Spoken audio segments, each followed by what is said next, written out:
What's up everyone? Today I'm down at Dave Edwards Toyota and behind me is the all-new 2019 Toyota Rav4. Huge thanks to them for providing this vehicle for me today. I'll have a link to their website down in the description below. The model that we're looking at today is the Limited. The color is blueprint and it has an MSRP just over $35,000. Under the hood is a 2.5 liter 4-cylinder engine. This is only paired to the direct shift 8-speed automatic. You can also opt for a hybrid version coming later this year. This engine produces 203 horsepower at 6,600 RPM and 184 pound-feet of torque at 5,000 RPM. It is all-wheel drive, weighs around 3,300 pounds, and with a fuel capacity of 14.5 gallons, you can expect the MPG to be 26 in the city and 35 on the highway. The wheelbase measures 105.9 inches. It has an overall length of 180.9.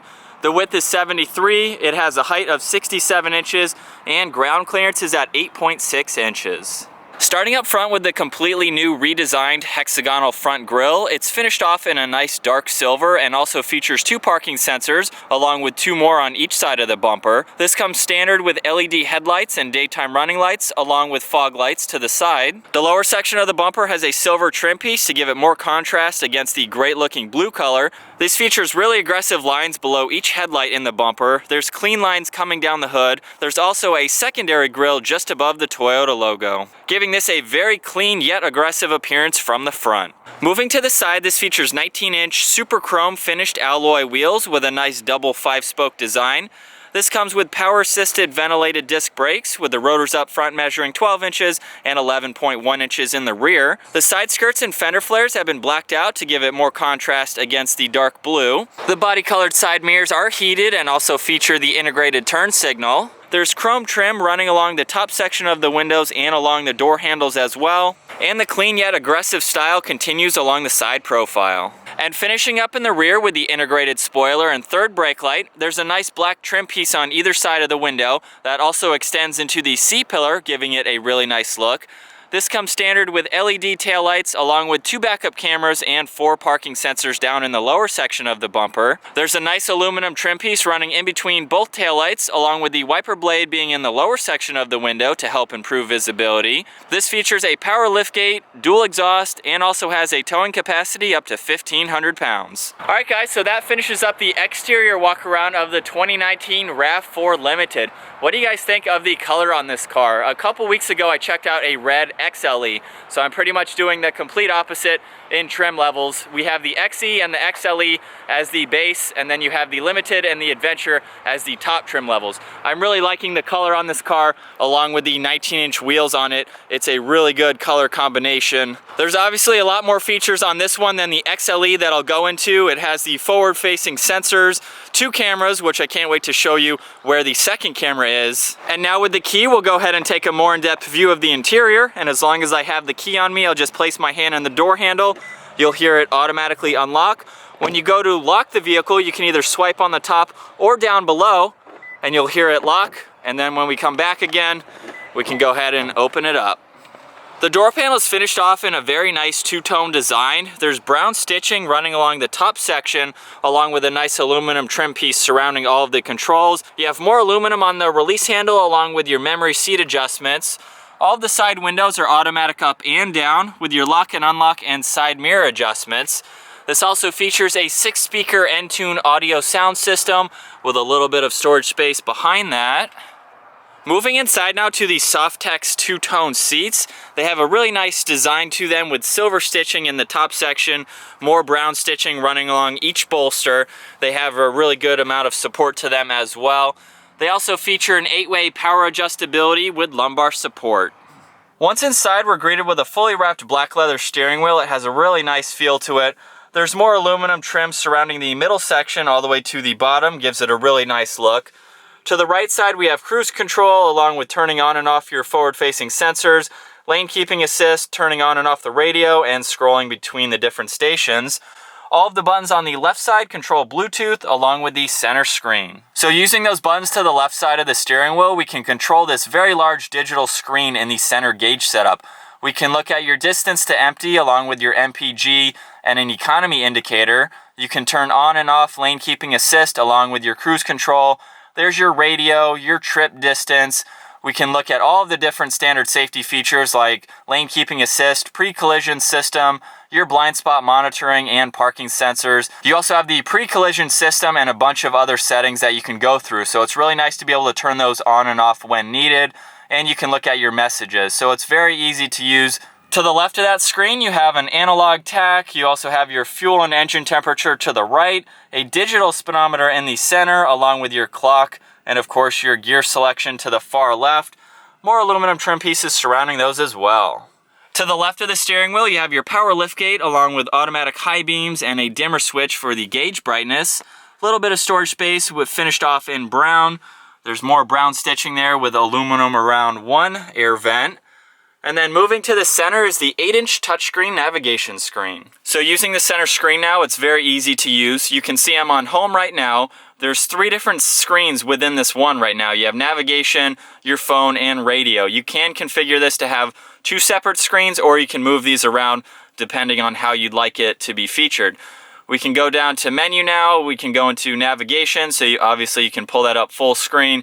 You also have your audio, your phone. There's an apps button, so you can configure more apps with whatever you would like to add. You have your phone info, and then there's a setup tab, so you can go in and configure your Bluetooth, your voice recognition system, your navigation. To the left, you have your audio button, of course. You can pull up the map again full screen, so there's shortcuts there. There's more radio buttons on the far right along with your phone and apps. You have tuning for the radio along with your power and volume to the left. Beneath that, there's 2 air vents. You have the hazard switch right in the middle.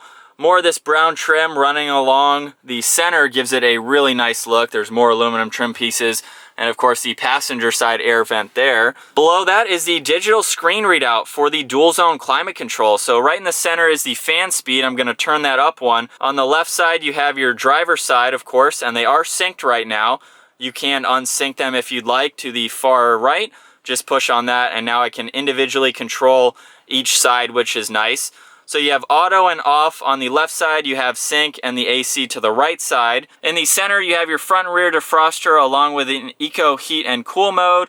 You saw the fan speed along with where you'd like the air to the far right. Everything is laid out well. Beneath that, you have traction control along with the heated driver and passenger seat. Underneath that is a 12 volt with a USB, more of this brown, which looks really nice, so you have a good amount of storage space. And then moving on to the shifter, it has a really nice feel to it, more of that aluminum, of course, surrounding it. If we just pull the trigger in the front, we can put it into reverse. You'll see the backup camera light up. The line also moves with the steering wheel as well, which is very helpful to see. And then that red line is at 12 inches. You have 24 inches and 36 inches. So it's very nice. You can also bring this down into sport mode and shift using this. You will see that shift indicator to the far left there on the screen. To the left of that is the electronic e-brake. You have an automatic hold assist. 3 different driving modes, eco, normal, and sport. And when you push on those, the center gauge setup will change. So eco is green, normal is just the normal setting, and then sport mode will turn it red. So it's very cool to see the changes in that. Behind that is a little storage space. You have 2 cup holders with more of this brown trim surrounding them. Gives it a really nice look. Moving to the center armrest now, there's definitely a lot of room. There's 2 USBs in the front and this removable tray here if you need to take that out or store anything there that you'd like. Moving over to the glove box, definitely a lot more storage space, and it's nice to see that there is a tray here for a phone or anything like that. So it is pretty deep there for anything that would fit. This also features a sunroof as well, and of course all of those controls are up in the center, along with the dome light switches and a sunglass holder in the front. As I mentioned too in this video, there's a second backup camera, and that is integrated into the rear view mirror. So right now we are looking at this fence in the back, just as our point of reference, and this is the normal view from the rear view. If we flip this up, now this is the second backup camera. So right in the middle of that back window, you can see that's the camera that we're looking at. So that is very nice to see. If there's something tall in the back, you can use that camera along with the backup camera. So now we have 2 angles looking back, kind of more of a lower one, and then anything that is higher up. So it is nice to have that option. You can flip that on while you're driving too. So if there's somebody behind you, you just need to see how close they are to you or something like that. There's also a few features in this rear view mirror that we can look at. If we scroll over using the buttons underneath, we can actually control where the camera is looking. So right now I'm tilting it back. I'm not sure how well it'll look on camera, but I'm tilting the entire screen, and bringing this side of the fence up closer to the top, and then actually look left and right. So if you can see, I'm going to the left now. So if you just want to kind of dial this in to where you'd like, now we can move again up and down. It's very nice to have all of that integrated into this. Of course, we can do the brightness on it as well. So there's a lot of different features. So now it's time to take a look at the rear seating. And of course, the door panel is finished off just like up front. You have more of that aluminum trim piece with a little bit of storage space down below. This is a 5-seater SUV, so let's go ahead and hop in. So in the middle, there are 2 air vents along with 2 USB ports. I have the front seat set at my height, 5'10". I definitely have a lot of leg room. I also have a lot of headroom. You can see at least 6 inches above my head. And these seats are reclined a little bit. They don't actually have a recline feature, but they're not completely upright either. So it's actually very comfortable. Feels very open in the back as well. Moving to the center pullout here, you have 2 cup holders, of course, with the armrest. And then we'll just take another look out of the rear here. There's that backup camera again that we can see a little bit better from here, along with a window there, which is nice, gives it a lot more light in the back, along with better driver visibility as well. And then these seats also offer a 60-40 split to them. So on the driver's side here, I'm just gonna pull on this latch to easily fold it down so you can see how much more room you have to the back seats there. So it's definitely very configurable with however you need to set this up. So now it's time to take a look at the rear storage space, and I can either hold the button on the key fob to open up the power tailgate, use the button on the inside near the driver's seat, or just pull underneath the Toyota logo here. Once inside here, there's about 39 cubic feet of storage space with those seats up. It goes to 69 cubic feet of storage space with them folded completely flat. So there's definitely a lot of room in the back seats here. There's a 12 volt with a little bit of a storage space to the right side. You have this removable cover, so if you need to use that, it easily just clicks into place there. And it is removable if you don't want to have it in the way. There's 2 tie downs up front along with a dome light to the far right. And then up underneath you have the spare tire. You could actually remove this entire piece if you needed a little bit more room, but it is nice that it's pretty solid, so you could store anything on top of this that you would need. And then up top you have 2 grab handles if you need to use those, or just push on this button for the power tailgate to close. Now we'll go ahead and just take one last look from the passenger side. You have that nice 2-tone on the door with the aluminum around the grab handle. I really like this brown. I hope it's coming across on camera, but just has a nice touch to it with that brown. Again, it's in the center there along with around the cup holders.